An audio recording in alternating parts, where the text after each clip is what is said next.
নমস্কার। চলো আজকে তোমাদের আমি পনির চিজ স্যান্ডউইচ করে দেখাবো। তো যা যা লাগবে সেগুলো হচ্ছে ব্রেড ব্রাউন, কিষানের tomato sauce, mayonnaise, butter, oregano আর কিছু ভেজিটেবল সবজি। যে যে সবজিগুলো তোমরা দিতে পছন্দ করবে তোমরা সেই সবজিগুলোই নিতে পারবে। তারপরে আমি কড়াইয়ে একটু সাদা তেল গরম করে যা যা সবজি তুমি দিতে চাও স্যান্ডউইচে তুমি দেবে, তার সাথে একটু নুন হলুদ দিয়ে ভালোভাবে সিদ্ধ করে নেবে, মানে ভাজা ভাজা। যখন ভাজা ভাজা হয়ে যাবে তারপরে একটু পনিরকে ভালো করে গ্রেট করে নেবে। গ্রেট করে ওই ভেজিটেবলসের সাথে দিয়ে কি করবে, ভালো করে নাড়াচাড়া করে নেবে।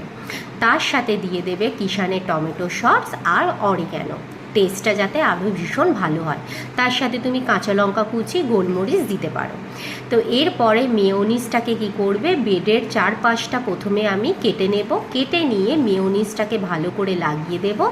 লাগিয়ে যে আমি ভেজিটেবলসটা তৈরি করেছিলাম সেটা দিয়ে দেব। নিয়ে চিজকে গ্রেট করে আমি ওই ভেজিটেবলসের ওপর দিয়ে আরেকটা পাউরুটিকে কি করব, তার মধ্যে আমি চাপা দিয়ে দেব।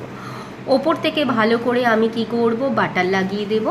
নিয়ে ভালো করে আমি কি করব, চাটুতে সেঁকে নেব। চাটুটাকে প্রথমে কি করব, আমি গরম করে নেব। দেখো আমি এইভাবে যে দিকটা বাটার লাগিয়েছিলাম ব্রেডে সেই দিকটা দিয়ে এরকম হাতে করে বা খুন্তির সাহায্যে একটু নিচেটা চেপে দিলাম। নিয়ে ওপরেও কি করলাম, বাটার দিয়ে দিলাম, নিয়ে উল্টে দিলাম। দেখো কত সুন্দর কালার এসেছে।